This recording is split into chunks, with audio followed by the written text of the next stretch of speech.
Hello! Welcome back to Harry Has a Cocktail, episode 23. Today, I have another fantastic guest star. You've met him before. He is my husband, Sean! Say hi to the people, Sean. Hi, people. How you doing? I'm doing great. How are you? Good. We've been traveling a lot. A lot. Where were you recently? Where was I recently? I went to see you. Yeah. I drove to Missouri, to Arrow Rock, Missouri, to see Harry's production of a comedy of tenors. He directed it. I directed a play. And it was real good. It was real good. It was real funny. Cast was incredible, and it was quite a trip. It was a 2-day, 18-hour trip to get over there, but it was absolutely worth it. Thanks for coming. You're welcome. Thanks, Sean. It was. I was so proud. And then we had a great trip back home. Yeah, we stopped and saw your dad. My dad in Ohio. Alan. Hi, Alan. Hi, Alan.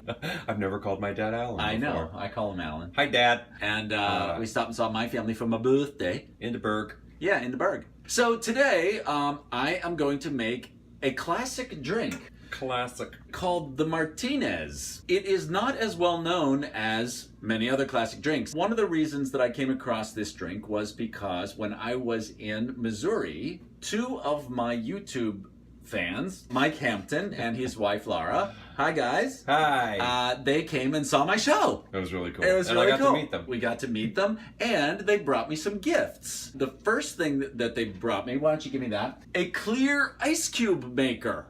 Look at this thing. You can find this on truecubes.com. It makes 4 large size ice cubes at a time that are clear. Truecubes.com.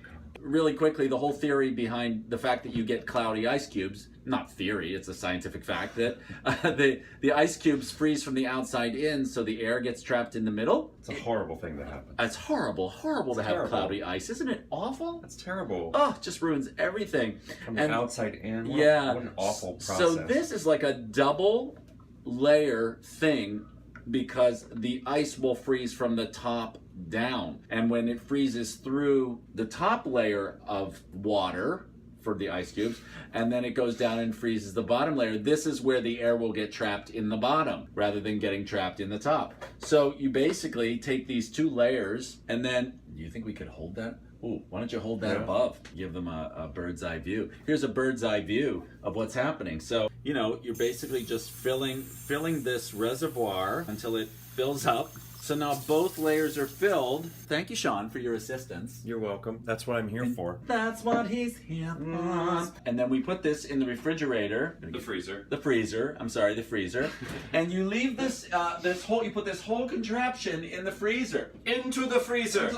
And you have to leave it in there between 18 and 24 hours to get 4 ice cubes. And when it comes out, they look like this. Here's a clear ice cube. Isn't that lovely? It's clear. It's nice. And that ice cube took 6 hours. No, it took 18 hours. I know, but four ice cubes in 24 hours, right? Yeah, it's crazy. I did math. See, I did math. 24 divided by 4. Yeah, I can't do the math. You use this like in a rocks glass, which you had the other night, and you thought, oh, that's nice having that clear ice cube. It is real nice. It's real nice. It's clear. You can see right through it. It's safer because you can see more. You can see right through that cube. You're not going to bump into anything. Can you be my assistant and put those away? And stop talking? No. And back to the reason why I thought of a Martinez is they also bought me a bottle of gin. A local gin from Kansas City, near where they live. And this is a company called Lifted Spirits. And this is their barrel reserve. I'm just going to read a little snippet of this. On the side of it. We've rested our award-winning spirit in oak barrels chosen by our head distiller for the unique flavors they would impart. The result? Warm vanilla and caramel notes. The subtle sweetness of apple, all tied together by the cardamom, cinnamon, and other flavors in our gin, finished in oak barrels. Check our website to learn what makes this barrel reserve so remarkable. LiftedSpiritsKC.com is their website, so check them out. LiftedSpiritsKC.com. Yeah, LiftedSpiritsKC.com. And one of the things they had on the website was that you could make a Martinez with this. Oh. So that's why I thought of doing a Martinez. That's how it all happened. Now, here's the thing about a Martinez. Do you know anything about the Martinez? No, I don't. Okay, so this is not generally listed with a lot of the classic cocktails like your old fashioned and your martini and your Manhattan. A Martinez is kind of the missing link between a Manhattan and a martini. I always wondered where that link went. Yeah, where'd that link go? A Manhattan is bourbon with sweet vermouth and bitters. A martini is gin with dry vermouth, and some people use orange bitters. Usually there aren't too many bitters in a martini, but the Martinez falls between. It is gin and sweet vermouth with bitters, and also a little bit of maraschino liqueur. Yum. Which I've never used here on the program. Here's what I'm going to use today in the Martinez. We're going to use the Lifted Spirits Barrel Reserve Gin, Martini and Rossi Sweet Vermouth, Luxardo Maraschino Liqueur, and we're going to use Angostura bitters. Bitter. We're going to use an orange twist for the garnish.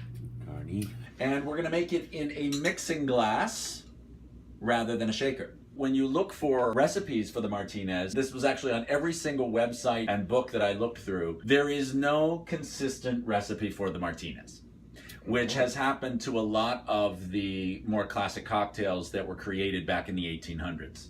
You know, there was no kind of... Is that when this was created? This was created back in the 1800s, back with the old-fashioned and the Manhattan. Back in the olden days. Back in the olden days. And a lot of them don't have, nobody wrote them down, basically. Because they didn't have paper. They didn't have paper.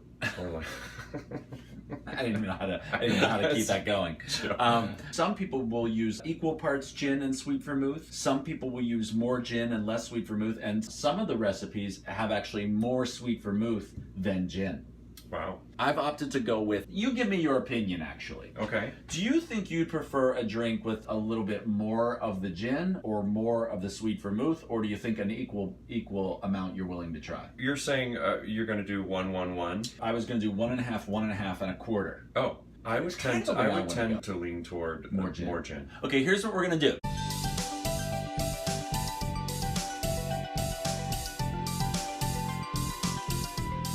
We're going to use 2 ounces of the gin, 1 ounce of sweet vermouth, 1/4 ounce of the Luxardo, and 2 dashes of the Angostura bitters. That's what we're gonna do to make this drink. So let's get it going here. I'll stand over here. All right. First, we're going to fill our mixing glass with ice. Because you always want to use a crap ton of ice. A crap ton of ice. Which I believe is an official measurement. This should really be the subtitle of my show. Harry has a cocktail, use a crap ton of ice. Use a crap ton of ice. 2 ounces of Lifted Spirits Barrel Reserve.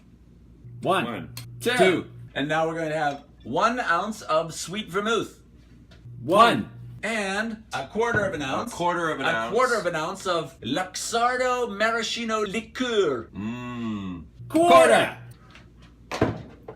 And 2 dashes of Angostura bitters. 1, 2. And now we stir it for about 15 seconds.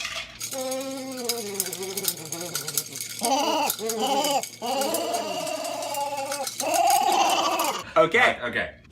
Now we're going to use chilled coupe glasses. Burrs all over my chilled coupe glasses. Ooh, they're so chilly. Stirring it instead of shaking is definitely good here because these would be really super cloudy if we shook it. They look These are just really gorgeous right now. Gorgeous. And we're going to finish it off with an orange twist. And they look delicious. Careful. Be very careful. Yeah. I've been trying to zhuzh up my twists a little bit recently because... Now look, even when I just go ahead and roll this, the oils are expressing themselves. Express yourself, express your twist. Do that over the drink, You can do it over the thing here too. Now I think this is going to be a little bit Negroni-like. You really zhuzhed up your twists. I did. You know what I mean? Here you go. All right. Wow, that looks beautiful. Cheers. Cheers. Let's try the Martinez. The Martinez. Oh, that's good. Isn't that good? Yeah, that's really good. It's very much like a Negroni or a Manhattan. Yes, it's like, but it's somewhere so between, interesting right? that it's gin. It's gin, and can't you taste the cherry? Mm-hmm. And also, it's really good with that oak. Yeah, the barrel reserve. The barrel reserve. Would you say this is too sweet for you? Because it does have a sweetness to it. It's definitely got like a sweet Manhattan thing going on. Yeah, it's very much like a Manhattan, but it has gin instead of bourbon. Which I think is also why it reminds me of a Negroni. You were right. Martinez. Que bueno. This is delicious. I really like this. I can't talk, I'm drinking. This might be this might become one of my favorite drinks. Thanks again for joining me here, for joining us here on Harry Has a Cocktail. Thanks for having me on your show again. You're welcome. Thank you for being on my show. I really like your set. Thanks, it's nice. We just repainted a little bit. We did, we repainted. Come over. Yeah. Yeah, come on over. Thanks again to Mike and Laura out in Kansas City for the gin and my new fancy ice cube maker. I love it. To do a drink next where you use the fancy the clear ice cubes. Yeah, maybe in the next one. I'm not making any promises. I'll try to use the clear ice cubes in the next one. Great. Sounds good. All right. Thanks, everyone. Cheers. Cheers.